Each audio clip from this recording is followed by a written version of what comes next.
Well, thank you for staying with us. You're watching NTV Weekend Edition. Now, the African Union Peace and Security Council met today afternoon to discuss the escalating situation in Sudan as the death toll rises above 50. The deceased are mainly civilians caught up in the crossfire between military forces and the SRF. The two sides have agreed to open a humanitarian corridor to enable critical supplies and medical personnel get to areas where they're needed the most. This as humanitarian organizations announce suspension of work due to the attacks on their staff. Leila Mohammed has more details. An emergency session of the African Union Peace and Security Council took place in Addis Ababa, Ethiopia, Sunday afternoon to discuss the situation in Sudan. The AU reiterated their position that hostilities between the RSF and the Sudanese military should immediately stop, as they urged for dialogue, which the leader of the army, Abdel Fattah al-Burhan, has insisted will not happen with the group he now calls a militia. This is a testament to how concerned our leaders. At the same time, the Intergovernmental Authority on Development, IGAD, has also called for an immediate cessation of hostilities in Sudan.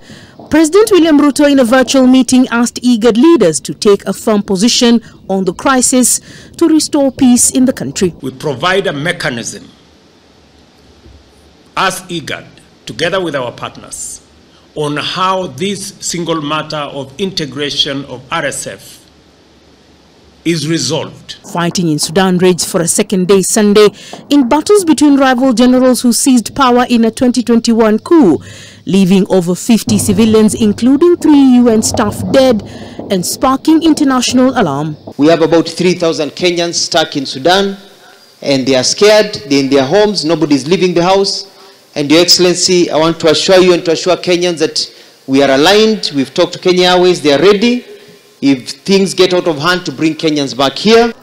Catholic Pontiff Pope Francis has invited faithful in a Mass Sunday to pray for the abandonment of weapons in Sudan, as he called for dialogue to end the deadly fighting between the Sudanese army and a powerful paramilitary force in Khartoum. I am following with concern the events taking place in Sudan. I am close to the Sudanese people who have already suffered so much, and invite them to pray that the weapons will be abandoned and that dialogue will prevail in order to resume the path of peace and harmony together. The United Nations Food Agency on Sunday said it was suspending work in Sudan after 3 staff were killed in the restive Darfur region as fighting raged between the army and paramilitaries. We need to send a high-level